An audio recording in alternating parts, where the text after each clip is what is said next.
Hello guys, இந்த வீடியோவில் உங்களை சந்திப்பதில் நான் மிகுந்த மகிழ்ச்சி அடைகிறேன். உங்களுடைய தோல்வியை பார்த்த நாட்கள் எல்லாம் ஜெயமாய் மாறும்.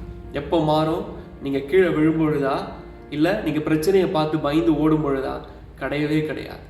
எப்போ நீங்கள் கீழே விழணும், நீங்கள் பயந்து ஓடணும்னு சொல்லிட்டு எதிரில் இருக்கிறவங்க முடிவு பண்ணிட்டானோ அப்போவே நீங்கள் தோக்க ஆரம்பிச்சிட்டிங்கன்னு சொல்லிட்டு உங்களுக்குள்ளேயே பல தாழ்வான எண்ணங்களை நீங்கள் உண்டாக்குறதுனால உங்களுடைய வாழ்க்கையில் நீங்கள் ஜெயத்தையும் வெற்றியையும் உங்களுடைய ஆசை கனவுகளையும் நிறைவேற்ற முடியல.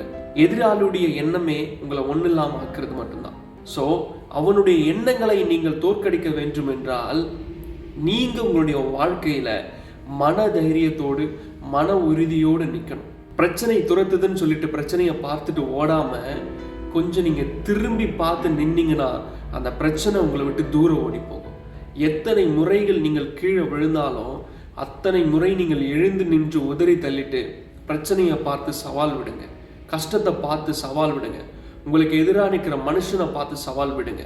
நீ என்னை எவ்வளவு கீழே தண்ணினாலும் சரி, நான் அத்தனை முறை நான் மேலே எழுந்து நிற்பேன்னு சொல்லிட்டு சவால் விட்டுட்டு மன உறுதியோடு மன தைரியத்தோடு நீங்கள் செயல்படுங்க. உங்களுடைய வாழ்க்கையில வெற்றி நீங்க பார்ப்பீங்க. நான் உங்களுக்கு சொல்றேன், இந்த வருடத்துல அது உங்களுக்கு ஒரு பெரிய அடையாளத்தை கொடுக்கும். சிந்திச்சு செயல்படுவோமா? தேங்க்யூ. God bless you.